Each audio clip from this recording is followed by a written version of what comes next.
ఏం చేస్తున్నావు చిన్న? ఏం లేదు బుజ్జి, వెల్లుల్లిపై ఒలుస్తున్నా. లేదు, అంత ఇంట్రెస్ట్గా చేస్తున్నా కదా, ఏదైనా స్పెషల్ ఉంటా? అవును, ప్రతిరోజు స్పెషలే. అదేం కాదండి.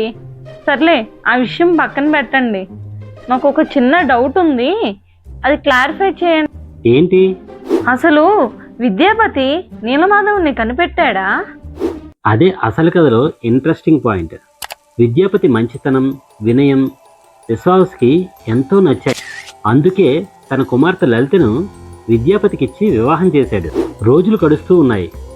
ప్రతిరోజు అర్ధరాత్రి విశ్వాస్ ఎక్కడికో వెళ్ళి తిరిగి వస్తున్నాడు అనే అనుమానం మాత్రం క్లియర్ అవ్వట్లేదు.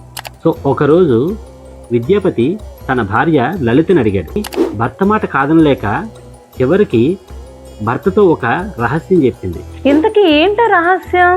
విశ్వావసు ప్రతి రాత్రి నీలమాధవుడిని పూజ చేయడానికి అడవిలోని ఒక రహస్య ప్రదేశానికి వెళ్తున్నాడు అని చెప్పింది. అది విన్న విద్యాపతి ఒక్కసారిగా ఆశ్చర్యపోయాడు. మరుసటి రోజు విద్యాపతి విశ్వావసును వేడుకున్నాడు, నన్ను ఒక్కసారి నీలమాధవుడి దగ్గరికి తీసుకువెళ్ళండి. మొదట విశ్వావసు ఒప్పుకోనేలేదు. కానీ లలిత ఎంతో వేడుకోవడంతో ఒక చిన్న షరతుతో ఒప్పుకున్నాడు. అవునా? ఏంటో షరతు? విద్యాపతికి కళ్ళకు గంతలు కట్టి మాత్రమే తీసుకెళ్తాను అని అన్నాడు. అయితే విద్యాపతి బయటికైతే ఒప్పుకున్నాడు, కానీ లోపల ఒక ఉపాయాన్ని ఆలోచించాడు. తన నడుముకు ఒక చిన్న సంచిలో ఆవాల గింజలు కట్టుకున్నాడు. అడవిలో నడుస్తున్నంతసేపు ఒక్కొక్క గింజ నేలపై పడేలా చేశాడు. కొన్ని రోజుల తర్వాత ఆ గింజలు మొలకెత్తితే దారి తెలిసిపోతుంది అని అతని ఆలోచన. మొదటిసారి నీలమాధవుడిని చూసినప్పుడు ఈ విద్యాపతికి ఒక విషయం అర్థమైంది. ఈ దేవుడు ప్రపంచం మొత్తం దర్శించాల్సిన దేవుడు, ఒక్క అడవిలో మాత్రం ఉండకూడదు.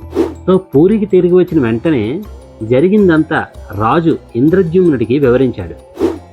అది విన్న వెంటనే రాజు తన సైన్యంతో కలిసి ఆ అడవికి బయలుదేరాడు. అయితే ఆ రాజుకి నీలమాధవుడి దర్శనం జరిగిందా? అదే ఈ కథలో అతిపెద్ద మలుపు.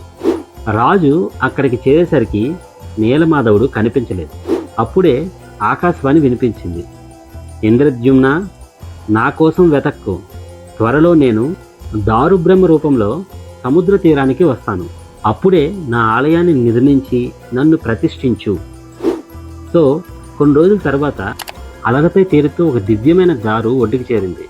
కానీ ఆ దివ్య దారితో విగ్రహాలను చెక్కడానికి వచ్చిన శిల్పి ఎవరు, ఎందుకు ఆయన మధ్యలోనే నిలిపివేశారు?